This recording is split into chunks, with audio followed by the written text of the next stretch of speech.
kasaysayan, kababalaghan at iba pa ating tuklasin dito sa Historiador.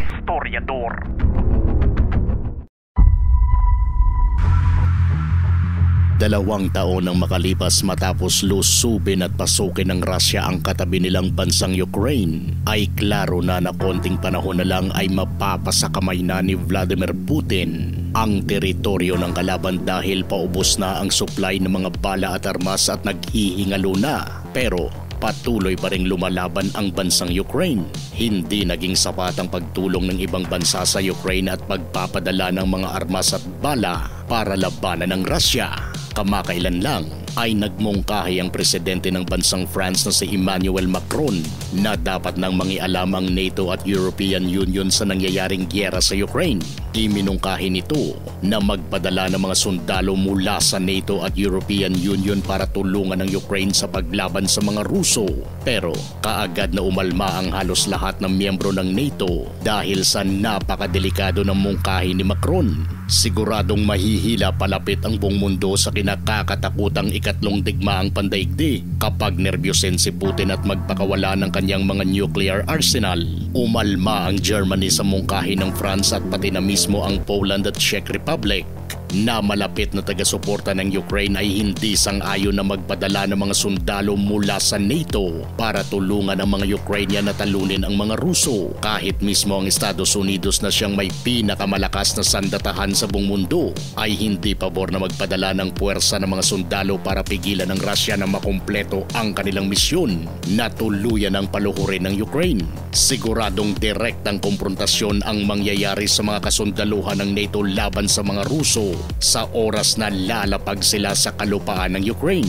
Kamakailan lang sa isang speech ni Russian President Vladimir Putin, binalaan nito ang lahat ng miyembro ng NATO at Estados Unidos na huwag magkakamaling magpadala ng kanilang mga tropa para tulungan ng Ukraine na matalo ang Russia dahil hindi raw siya mag-aalangang gamitin ang kanilang armas nuklear para labanan ng NATO at Estados Unidos na may plano anya na birahin ng Russia. Kung mangyari daw ito, ay sinisiguro niyang hindi maging maganda ang kalalabasan ng puwersa ng NATO at Estados Unidos na ipapadala sa Ukraine para lumaban sa Russia. Nakakabahala ang sinabi ni Putin na dapat raw maintindihan ng NATO at Estados Unidos na ang Russia raw ay may armas na maaaring tumapos sa kanilang kalaban mismo sa kanilang teritoryo. Napakaklaro na ang ibig sabihin ni Putin ay armas nuklear na kung mangyari man ang World War III ay siguradong gagamitin niya ito sa bansang kanyang target. Siguradong lusaw ang kahit na anumang bagay o tao na nasa lugar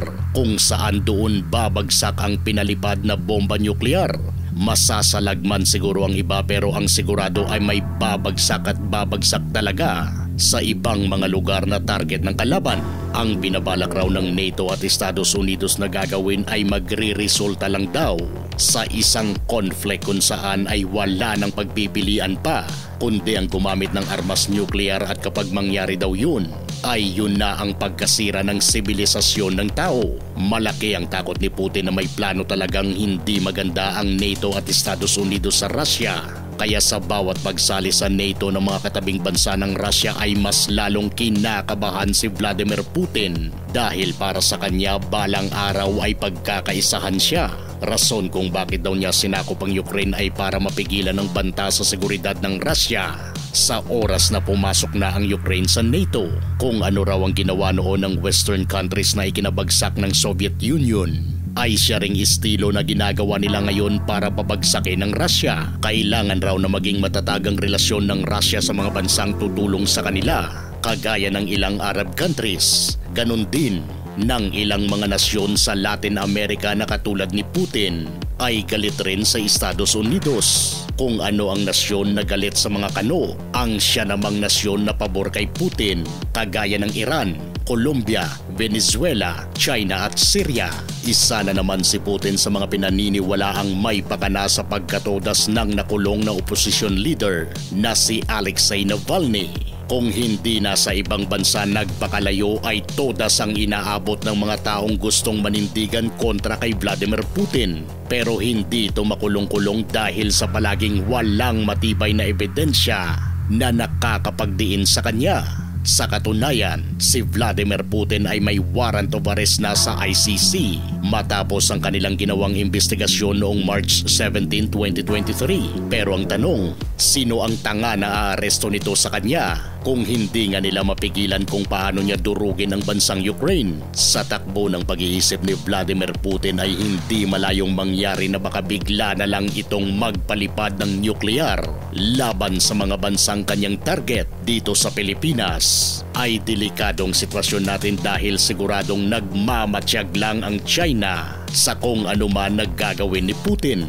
Dahil sa oras na malaman nila na nakatuon ang puwersa ng Estados Unidos sa bansang Russia, ay gagawin itong oportunidad ng mga incheck para birahin ang Taiwan at pati na rin sigurado ang Pilipinas. Hindi gagalaw ang China kapag buo ang puwersa ng Estados Unidos dahil siguradong wala silang panlaban dito. Kahit gaano man sila karami, pero pagdating sa dami at kalidad ng mga armas ay tiyak na durog sila sa mga Amerikano.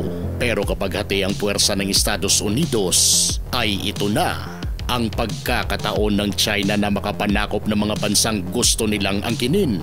Ikaw, bilib na bilib ka pa rin ba sa Russia at sa China? 主席习近平中国驻菲律宾大使黄世良。 Kung gusto nyo ng mga ganitong klaseng videos, panoorin, pindutin ang notification bell, mag-subscribe at i-share sa mga kaibigan. Maraming salamat po hanggang sa susunod dito sa Historiador.